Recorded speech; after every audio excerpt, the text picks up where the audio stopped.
Oh my God, ang linaw. Nakikita ko lahat, ma'am, pero may mga streaks. Can you read this? No. Hirap na, no? Okay na, sir. Move back ko. So, we'll put it on the, sa frame. May grado na nga. Oh my Especially God. yung left eye mo. Oh my God. Hindi naman siya ganun kataas starting. Kaya, di ba, pag kinakover, medyo Stigmatism, hindi naman. astigmatism and nearsighted. Oh my gosh. Oh my gosh. Talaga po. Hindi ko tangkat.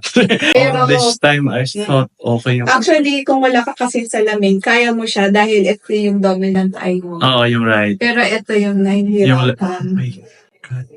Nearsighted, malabo yung tingin natin sa malayo. Pero Doc, clear naman siya sa akin. Kasi gumagana yung kanan. I-cover ko to.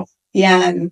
Actually, yung kaya matagal mo siyang na-detect kasi gumagana yung isang mata mo, pero medyo nag-weaken na rin. So, parang, diba? So, kaya nag-start na siyang maramdaman mo na parang hirap ka na pala. Yung Pwede. pumipitik, Doc, yung astigmatism. yun. May possibility na strain yung muscles natin, kaya gano'n. Hindi ko ba siya nakakalilo, Doc? First time mo, diba? Oh my God, ang linaw.